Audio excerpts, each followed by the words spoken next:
சகோதரர்கள் எல்லாம் post office முற்றுகையில போராட்டத்தில் ஈடுபட்டு இருக்காங்க. நேத்து ஒரு வார்த்தை கேட்டார் சுப்பிரமணிய சுவாமி, பொறுக்கின்னு ஒரு வார்த்தை சொன்னதுக்கு மாநில செயலாளர் தமிழிசை சவுந்தரராஜன் என்ன சொன்னாங்க, அது கண்டிக்கத்தக்கது அப்படின்னு சொல்லி சொன்னாங்க. இன்னைக்கு ஒரு லேடி ஓசி செக்ஸ் உறவுக்கு கூட தான் இவ்வளவு பேர் கூடுவாங்க அப்படின்னு சொல்லி இந்த போராட்டத்தை ரொம்ப கேவலமா கொச்சப்படுத்தி இருக்காங்க. இத பத்தி இங்க இருக்கிற மகளிர்களையும் சரி, தமிழச்சியும் சரி, தமிழர்களையும் சரி இவ்வளவு அவமானமா கேவலமா பேசியிருக்காங்க. இத பத்தி நீங்க எதுக்கு எந்த நியூஸ்லையும் போட மாட்டேங்க? நேர்பட பேசல.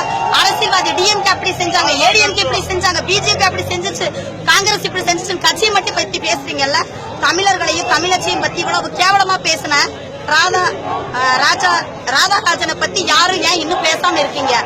ஓசி செக்ஸ் கூட தான் இவ்வளவு பேர் வருவாங்க. ஜல்லிக்கட்டு போராட்டத்தை கொச்சைப்படுத்திய பீட்டா ஆர்வலர் ராதாராஜனை உடனே அரெஸ்ட் பண்ணணும், உடனே அரெஸ்ட் பண்ணணும். இது எதுக்கு பேசணும்?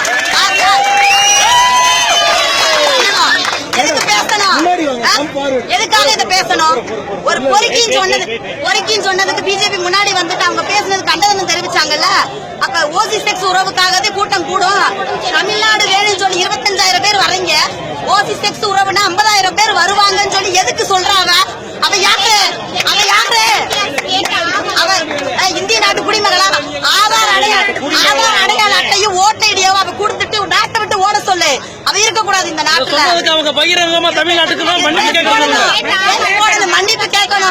மன்னிப்பு கேட்கணும். மிருகங்கள் கூட இருந்தா மனிதத்தை மறந்துருவாங்களா? மனுஷங்க எப்படி வேணா பேசுவாங்களா? மிருகத்து கூட பழகி மிருகமா மாறிட்டாங்களா அவங்க? இல்ல கேட்க யாரும் இல்லையா?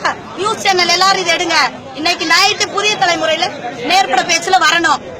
நியூஸ் 7 சேனல் எல்லாத்தையும் நல்லா லைவ் பண்ணிட்டு இருந்தாங்க. நியூஸ் 7 சேனல் இத பத்தி கண்டிப்பா பேசணும். எந்த சேனல் இத பத்தி பேசல? எஃபில போடுறீங்க, வாட்ஸ்அப்ல போடுறீங்க, ஏன் சேனல்ல போட மாட்டேன்றீங்க? என்ன பயமா? ஒரு தமிழச்சி நான் கேக்குறேன், எதுக்கு இத்தனை தமிழச்சி சும்மா உட்கார்ந்து இருக்கீங்க? எல்லாரும் கேளுங்க.